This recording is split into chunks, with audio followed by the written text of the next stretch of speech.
Good morning મિત્રો, કેમ છો બધા? આજે આપણે ગુડ મોર્નિંગની સાથે સાથે ગણેશ ચતુર્થી પણ છે, તો આજના દિવસે આપણે એક નવા બ્લોગની શરૂઆત કરી દીધી છે. મમ્મી તૈયાર થઈ ગયા છે અને નવઘણભાઈ જઈ રહ્યા છે. મારાથી નાની બેન છે આશા, જે અત્યારે કચ્છમાં માંડવી તાલુકામાં એમના હસબન્ડની નોકરી છે, તો કચ્છમાં નવઘણભાઈ જાય છે, તો એમને અહીંથી સમેગા મૂકવા જાઉં છું. સમેગા એટલે બાટવા તાલુકાનું ગામ લાગે ભાઈ, તો ઓછામાં ઓછું 25થી 27 કિલોમીટર થતું હોય છે. અને પ્રતિક્ષા પાછળ એનું કામકાજ ચાલુ છે, થોડાક ફોટા બોટા ને પાડવાના છે, તો એવું હાલે થોડુંક તમને બતાવી દો. હાલો, પછી મારે ઉતાવળ છે તો આગળ નીકળીએ. જો તો આજે ગણેશ ચતુર્થી, તો ખુશીબેન આગળ બેસી ગયા છે ને હું ગાડી લઈ લઉં, મમ્મી છે અને નવઘણભાઈ આગળ દુકાન ઊભા છે. તો રસ્તામાં હું તમને બતાવીશ અમારા વંથલી તાલુકામાં માણાવદરમાં અને બાટવામાં કેવો કેવો વરસાદ છે, અને આપણે જોવું કે શું પોઝિશન છે મોલની પાકની, અને એ બાજુ તો પાણીનો માર બહુ હોય. તો વિડીયોમાં કન્ટિન્યુ રહેજો. હાલો આપણે નીકળીએ. આપણે નીકળી ગયા છીએ 4 સવારી, 1 2 ને પૂરો 4 સવારી, અને આજ તો કાંઈ વરસાદ જેવું આ બાજુ આપણે નથી. હવે આગળ જોઈએ કે કેવી પોઝિશન આપણી થાય. અમારા ગામમાં અત્યારે અંધાર છે પણ વરસાદ નથી, તો જેમ જેમ આગળ જાઉં એમ પોરબંદર નજીક આવતું જાય તો કદાચ વરસાદ વધારે હોઈ શકે.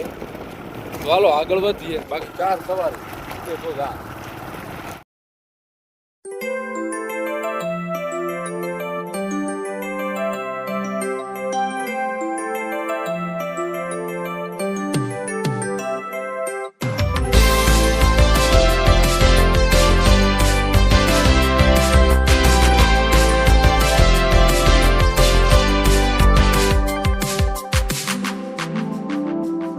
તો અહીંયા સુધી છે ને હું એક અલગ ગાડીમાં બેસી ગયો હતો ને મમ્મી ને નવઘણને ઓલી ગાડીમાં આવ્યા, કારણ કે હવા થોડીક ઓછી હતી.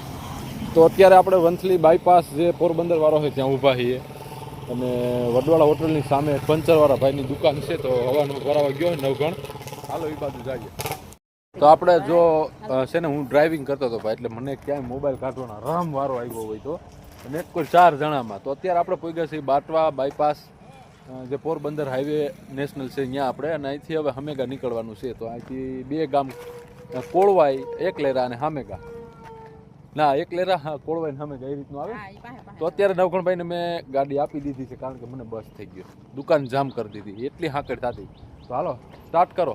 હાલો આપણે હાલતા થાય. મિત્રો અહીંથી આપણે આગળથી વરવાનું છે. આ સીધો રસ્તો જાય બાટવા, અહીંથી હામેગા છે 7 કિલોમીટર. તો હાલો આપણે ધીમે ધીમે આગળ વધીએ. જો ખુશીબેનને છે ને સ્ટેરિંગ પગ આવી ગયો, આંગળી આવી ગઈ, ક્લેજમાં આંગળી હલવાડી હતી. તો બાપા સીતારામનું મઢુલી છે. હાલો આગળ વધી દીધી.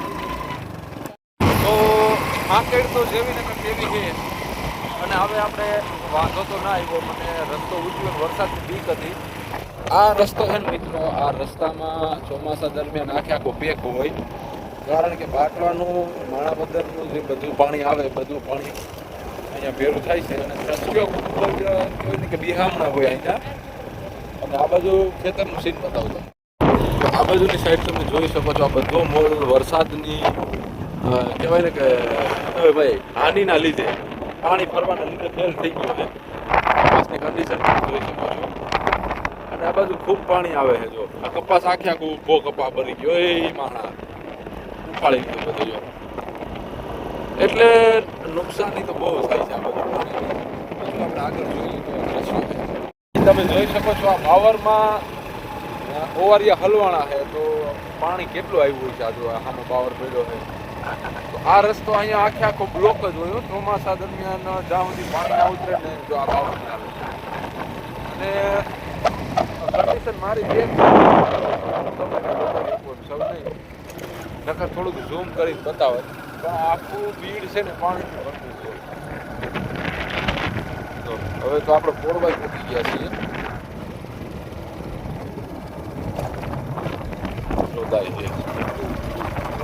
કેવો મસ્ત ગામનું પાદર છે ને ભાઈ, ચોખ્ખું હોય ને તો જ ગામનું છે. આપણે અહીંયા અંદર આવતા વેતે જો શરૂઆતના રસ્તા ઉપર એકદમ ગામડી વાતાવરણ જ. હાલો આગળ હજી બતાવો. અહીંથી ગામની શરૂઆત થાય છે. હા, કૂતરા તો બાધે જ છે, ગામો ગામ એક તકલીફ તો એ રહેવાની છે. તો જો આ ભાદરમાં જ મસ્ત છે તળાવ જેવું, પણ આ ડેમ ઓવરફ્લો થાય ને એટલે અહીંથી ગામમાં પાણી હોય અંદર. અને લોકેશન ખૂબ કોળવાઈનું સુંદર આવે જો, અને વ્યવસ્થા પણ ખૂબ સારી છે. અહીંયા આપણા એક મિત્ર પણ છે રવિભાઈ વાઘેલા, તો એમનો પણ આપણે કોન્ટેક કરવો છે. અહીંયા આવ્યા છીએ તો અહીંથી સામે જવાય છે. તો મિત્રો તમે અહીં જોઈ શકો છો આ કેટલું પાણીનું અહીંયા પ્રેશર આવ્યું હોય છે કે આખું કોઈ બાવર ઉરાવી દીધા છે, અને આ રોડ તોડી નાખ્યા છે, રસ્તા તોડી નાખ્યા છે. તો આ રસ્તો જો આ ઉખેડી નાખ્યો. આ ડેમનું પાણી આવે ને એટલે રસ્તો બંધ થઈ જાય.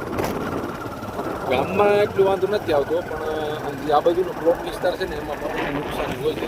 બેનની ઘેર બધા થાય છે, બતાવી દીધું વિડીયો. અહીંયા તળાવ છે મોટો આ બાજુની સાઈડ, તો જબ્બર તળાવ છે ભાઈ. જો અમારે ભાણેજ છે ને અમને દેખી ગઈ ને તો ઠેકડા મારવા માંડી ગઈ નવિયા, અને તમે જોઈએ જઈ છે. ચાલો થઈ જાય તો આપણે પહોંચી ગયા.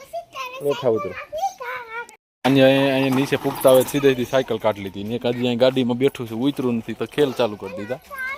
અને આ છે આશાબેનના મકાન જો. તો અહીંયા અંદર પાણી હતું. વિપુલ કેમ છે? આનંદ? તો આશાબેન સબ્જી બનાવે છે, રીંગણાનો ઓરો.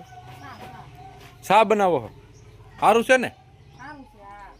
તો અમે અહીંયા પૂગ્યા ને તો અમને ફેર સડવા મંડી ગયા. વાત માનશો? હા, ખોબાવું પડે. આમાં ક્યાં સુધી પાણી હતું વિપુલ? ઓહો, અહીં જો આટલું આ ગોઠણની ઉપર સુધી પાણી હતું આશાબેનના ઘેરે. ઓહો, તો સારું પાણી ઘરી ગયું તમારે? સારું સારું, દયા માતાજી. તો આપણે હવે છે ને હા પાણી પી લઈ અને મળીશું નવા વિડીયોમાં.